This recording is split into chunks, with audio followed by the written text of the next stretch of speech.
Okay guys, here is the show me, tell me questions for underneath the bonnet that you need to know for the day of your test, if you're going to your driving test. So he may ask you to open the bonnet and then point out things underneath. Okay, so let's start. So this is the windscreen wiper reservoir, the blue one. And then moving on to the oil fill and the oil check, which is the dipstick. And then we've got the coolant, which is the one with the sort of highly coloured liquid. And then we've got the brake fluid in the top corner. Okay, so let's just have a closer look at all of this. So where you put the oil is here. So that's got a genie lamp on it. So genie lamp and oil. So that's where you'd put the oil, buy this specific one and put it in there. And to check if you've got enough oil, you use the dipstick. Now, don't worry, you don't have to touch anything on the day of your test. So I'm just going to take this out to show you. So you take it out in real life, and then what you would do is you would wipe the whole thing off with a tissue, because you need the gridded section at the bottom, which is the minimum maximum levels, to be clean. So you'd wipe it off and then you'd put it back in from where you found it all the way down, and then you would take it back out, and then you would take a reading of oil on the gridded section at the bottom, and the oil should be basically in the middle or 3/4 of the way up. Don't run out of oil, you'll write your car off, and definitely don't flood it either. That would be a disaster as well. So just middle to 3/4 up. Okay, so moving on to the windscreen wiper reservoir, that's pretty straightforward. You can actually see the picture on there.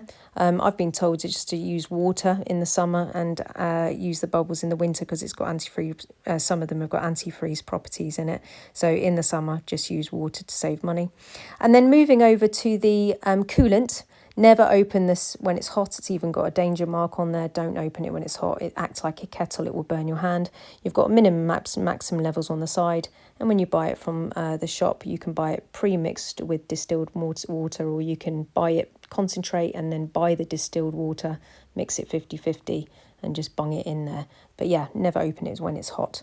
This is the brake fluid. You can see a picture of the tyre with the brakes actually on it. So that's the brake fluid. Minimum maximum levels are on the side there. Bit tricky to see through this, so I normally just give it a little tap to see if I can see the liquid like lapping. Obviously just a small tap so I don't break anything. Or if it's cold enough and I haven't driven the car, I could open it and have a look to see if the liquid is at the top. But I would never touch things when I'm on my test, or if anything is really, really hot. Okay, so from the long shot again, let's just go through that so you know where everything is. Okay, so starting with the windscreen wiper reservoir, doesn't have min-max. That's the oil fill there. That's the dipstick to check the oil levels. Moving on to the coolant level and the brake fluid in the top corner there. Okay, guys, that's everything that you need to know for your driving test. All right. Okay, so every car is different, but on the day of your test, you're going to have to open the bonnet. So first of all, make sure the car is open. So use the open button, of course, and then make your way over to the car. And then it depends on the car you're driving, but the bonnet opener is in my car on the driver's side. Now, it could be on the passenger side, depends on the car that you're driving, but mine's on the right here. So going to give it a pull, and that will open it half at the front. So now we go round to the front. If you're my student, you need to then locate the second circle on the Audi sign here, second circle, and from that use it as a guide to go up. And then there's a second catch inside. It's a bit dark, but there's a second catch that I need to push to the left here, and then I can use my other hand to lift it up. Once you've lifted it up, you need to locate this stick for the bonnet, and so there it is in the yellow. And I'm going to take that and I'm going to put it up into its holder, which is on the top, and you can just see a little arrows just pointing to the hole there. So I'm going to put it in there, and then when it's secured, it looks like this. Okay, so it's all secure. And of course, when that's the case, the examiner is going to start asking you questions about it.